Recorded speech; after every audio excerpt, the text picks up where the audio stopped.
In this video, I'm going to show you how to wire up a new solenoid when you need to replace a solenoid.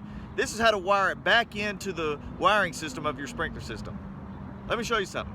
So we have this solenoid here in this for this valve. This is a Hunter ICV 2-inch valve.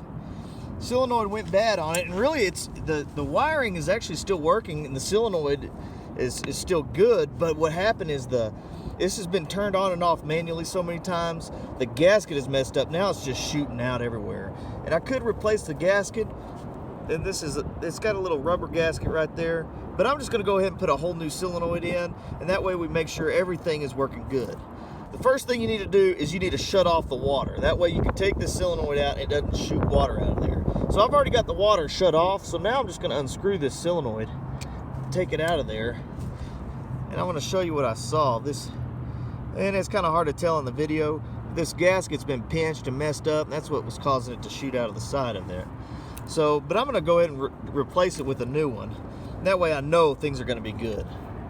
And so all I'm gonna do is screw that new solenoid in and make sure that you do not cross-thread it in there. And that was some of the problems that caused that gasket to mess up when guys don't screw them in there good, and it causes it to leak. So I've got the new wires to here, but first I've got a white that's my common and this red that's my power. So I need to cut those wires off there.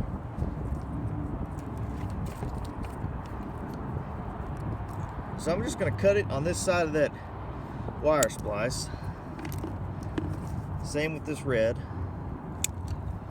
Get this old solenoid out of there. All right.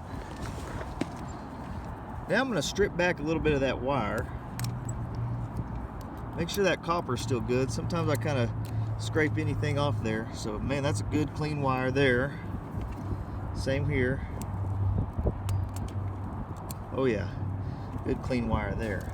Now these wires already come pre-stripped back, and if they're messed up and dirty, I'll cut them off and just strip back a new clean piece, just like that. And I like to twist these wires. That way it's a good, clean, nice piece of wire. This one's still good, so I'm gonna twist that together. Now this is how I like to wire in my solenoids. I like to take it and twist around that main power wire there, or actually this is the common. Twist around that wire, and you can see I've got a little bit of copper showing there. I'll cut that off. And so I like to twist my wires around there. I know this is going to be connected, and you've got to be careful when you twist these wires. That way you don't twist them so much that they kink and break. And so you've got to be careful doing it, but I like to twist it because I know that this wire is good and connected. What a lot of guys do is they'll stick them, and a lot of electricians do this. You stick it together like that, and then you use a simple weatherproof wire nut, stick it on there, and hope that this wire nut screws them and twists them together. A lot of times what I find is that this wire nut will get loose and come off, and then these wires aren't actually connected at all. That's why I like to twist them together just like this. And this is just this solenoid wire is the only wire that's twisted there. But I'm just going to take this is a weatherproof wire connector.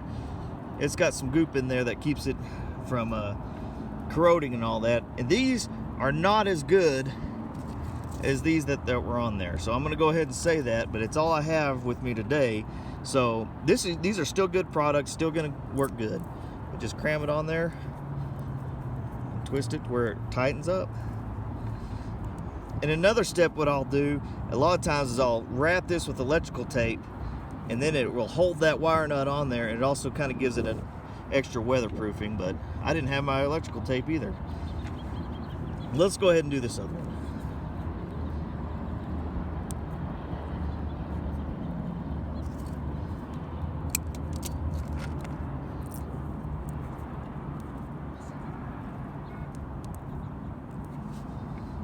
Now this solenoid is wired directly back in. So I had our double check here, turned it back on, and this is our master valve. That's why they're right next to each other. But you can see down in here, no leak. Exactly what we wanted. And it's wired in. We're gonna test it off the controller, make sure it works there too. But That's how to do it. And that's how to simply wire in a solenoid to the wires that are there for your sprinkler system. Kelly Staggs here, American Irrigator, trying to make you a better irrigator. From a licensed irrigator to a licensed irrigator and homeowners alike. Consider subscribing and hitting that bell notification. That way you don't miss any tips.